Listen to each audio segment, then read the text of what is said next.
Deep within you lies a hidden power, one that never sleeps, never stops, and quietly shapes your destiny. Some use it to create wealth, love, and health, while others unknowingly use it to create fear and failure. The truth is, your subconscious mind doesn't argue, it simply obeys. And once you learn how to direct it, you'll unlock a life beyond imagination. The power of your subconscious mind is not just a book, it's a guide to unlocking the hidden force within you. Joseph Murphy reveals how your thoughts, beliefs, and imagination are silently programming your future. This book is about discovering the greatest power you already possess, the power to transform your life from within. Let's move to the chapters one by one, where Murphy explains how the subconscious can attract wealth and opportunities into your life. Chapter 1. The Treasure House Within You. Imagine you own a secret vault filled with gold, diamonds, and priceless treasures, but you've never opened it. That's your subconscious mind. The treasures aren't money or gems, they're your inner principles, beliefs, creativity, and problem-solving power. The author reminds us that we don't have to get a subconscious mind, it's already there, silently working 24 hours. The only thing we need to do is learn how to communicate with it and release its hidden potential.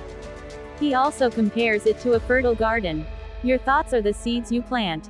Plant roses positive ideas, and you'll get roses. Plant thorns negative ideas, and you'll get pain. The subconscious doesn't argue or question, it simply accepts whatever the conscious mind believes and produces results accordingly. For example, if you start each day by thinking, I'm a capable and calm person, you're planting seeds that will grow into confidence and composure throughout the day. Chapter 2. How your mind works. The conscious mind is like the captain of a ship, it decides the direction. The subconscious mind is like the crew, it follows orders without question, steering the ship according to instructions. If the captain gives wrong commands, the crew still obeys. That's why whatever thoughts you accept consciously are carried out by the subconscious, whether those thoughts are good or harmful. This means if you focus on good thoughts, good outcomes follow. If you dwell on fear and negativity, you invite those things into your life. For example, if a student constantly tells himself, I'm bad at math, his subconscious will make sure he feels nervous and confused in math class, even if he's capable of learning it.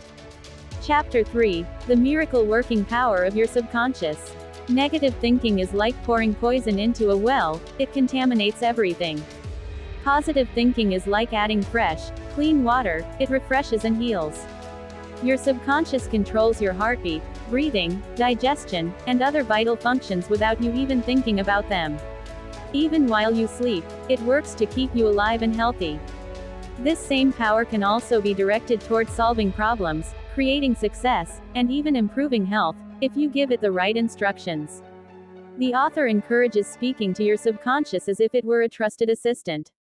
It has healing powers, intelligence, and wisdom, but it waits for your conscious mind to give the command. For example, someone recovering from an injury who repeats, every day, my body is healing faster and stronger, is giving the subconscious a blueprint to follow, and the subconscious responds by aligning bodily functions toward recovery. Chapter 4. Mental Healings in Ancient Times. Across history, people have used the power of belief to heal. The Bible tells stories of blind men who could see again, and the author interprets this as the subconscious mind responding to faith-filled suggestions. Ancient medicine, religion, and psychology all show that what we believe deeply affects our health. Faith and expectancy are the two keys to unlocking the healing potential of the subconscious. If you truly expect to get better, your subconscious begins to organize your body and mind toward that outcome. Example. In ancient temples, the sick would sleep in healing rooms, believing that gods or spirits would cure them overnight. This deep belief triggered the subconscious to speed up recovery, just like positive suggestions can do today. Chapter 5. Mental Healings in Modern Times. In our modern world, the principles haven't changed, only the language. We now speak of scientific prayer, or prayer therapy, but it's still about aligning the conscious and subconscious toward a single goal. Prayer, in this sense, isn't just religious, it's a focused mental act where you combine belief, imagery, and emotion. The conscious mind makes the request, and the subconscious executes it, provided faith is present. For example, a patient awaiting surgery might visualize themselves waking up healthy and comfortable afterward. This confident mental picture signals the subconscious to prepare the body for smooth healing and recovery. Chapter 6. Practical techniques for mental healing. Prayers and positive affirmations work best when used methodically. The author describes several techniques to impress your desires on the subconscious. Passing over technique. Let go of the problem and hand it completely to the subconscious. Blueprint approach. Create a detailed mental picture of your desired result. Visualization and mental movie. Imagine yourself already living the outcome. Thank you technique. Express gratitude as though you've already received the answer. Sleeping technique. Give your subconscious a clear request just before sleep. All these methods work because they give the subconscious a clear and consistent target to create. For example, if you want to overcome stage fright, visualize yourself walking on stage confidently, speaking smoothly, and receiving applause. Repeating this daily builds a mental movie that the subconscious will try to make real. Chapter 7. The life-forward nature of the subconscious. Your subconscious is naturally designed to promote health, peace, and progress. Being sick or emotionally distressed isn't its normal state. Those conditions are often the result of harmful mental suggestions. Just as a plant naturally turns toward sunlight, your subconscious seeks growth and well-being. If you feed it with positive ideas, it will guide you toward healthier habits, better relationships, and inner calm. For example, someone who constantly thinks, "I deserve to feel good and be healthy," will naturally find themselves eating better, exercising, and seeking positive environments, often without consciously planning it. Chapter 8. How to get the results you want. Many prayers go unanswered because the person doesn't understand the process. The subconscious can't work effectively without a clear request from the conscious mind. The author suggests a 3-step formula. 1. Acknowledge the problem honestly. 2. Hand it over to the subconscious without anxiety. 3. Rest in complete conviction that the solution is already underway. Imagination fuels this process. The more vivid the mental picture, the faster the subconscious can act. For example, if you're seeking a new job, imagine yourself signing the offer letter, walking into your new office, and greeting your team. This clarity tells your subconscious exactly what to aim for, and it will begin influencing your actions and perceptions to make it happen. Chapter 9. Using the subconscious mind for wealth. The starting point for wealth is in your own mind. The subconscious accepts whatever thoughts you feed it, good or bad, and works to make them reality. If you constantly think about debts, shortage, or lack, your mind will keep creating situations that match those thoughts. On the other hand, if you focus on abundance and prosperity, your subconscious will guide you to opportunities, ideas, and people that can bring those conditions into your life. A practical method is to repeat the word wealth slowly and meaningfully 5 times before you sleep. This sends a strong message to the subconscious, which will continue to work on it overnight. Example. Imagine 2 shopkeepers on the same street. One wakes up saying, "Sales are bad, things are getting worse." The other says, "I am attracting more customers every day." The second shopkeeper's optimism leads him to try new displays, run promotions, and greet people warmly, all of which bring in more sales. Chapter 10. Your subconscious mind and happiness. True happiness is not found in possessions, status, or other people, it is created in the mind.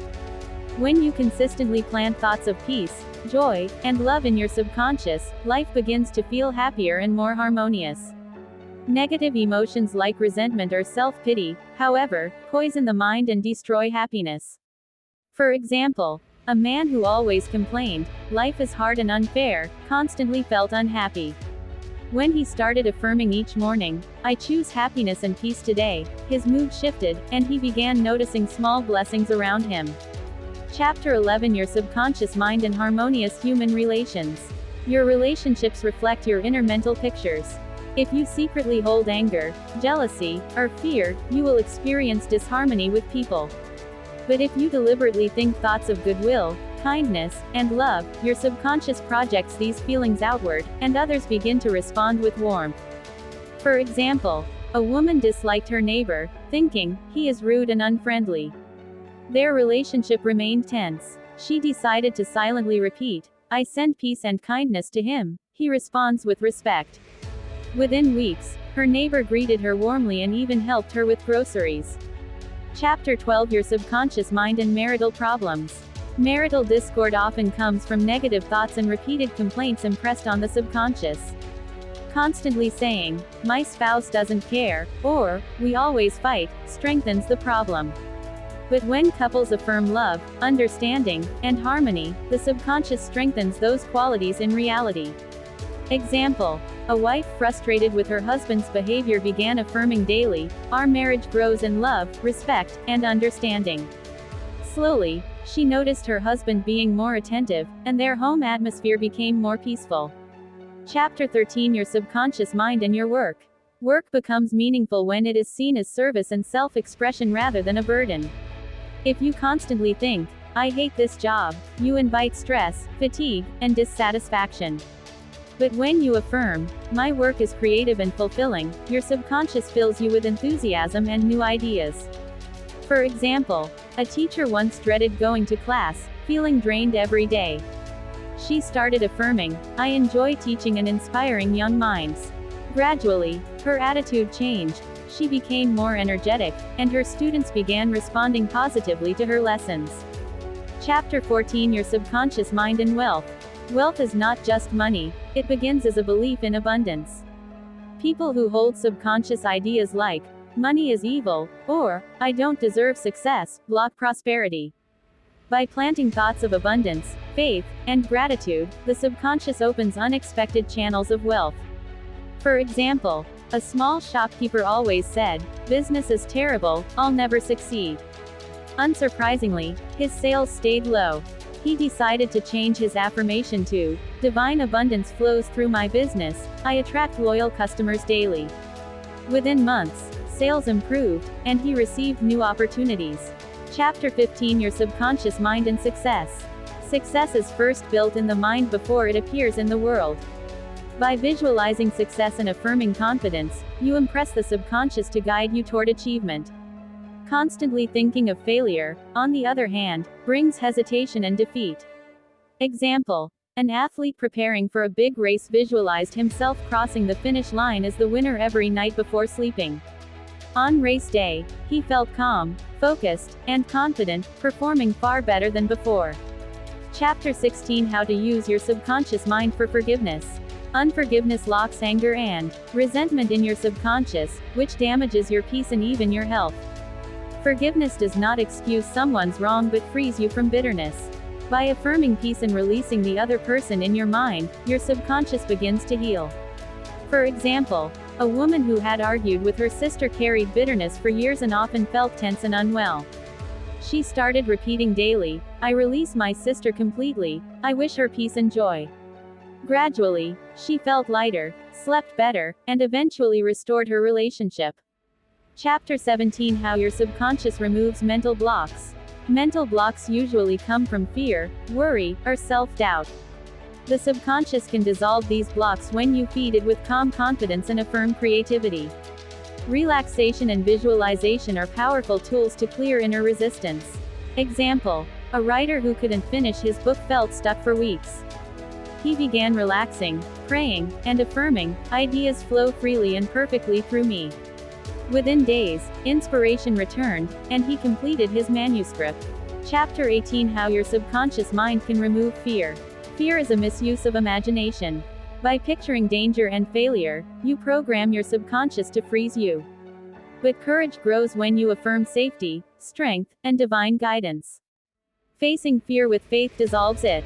For example, a man terrified of public speaking used to shake whenever he stood in front of people. He started affirming, "God's strength speaks through me, I am calm and confident," while imagining himself speaking clearly. Over time, his fear faded, and he became a confident speaker. Chapter 19 How to Stay Young in Spirit Forever. Aging is more a state of mind than of years. When you constantly think of decline, weakness, and uselessness, your subconscious accelerates aging. But if you affirm vitality, usefulness, and creativity, you remain young in spirit and energetic in body. For example, an elderly painter in his 90s continued creating art daily because he affirmed, "I am creative, active, and full of life."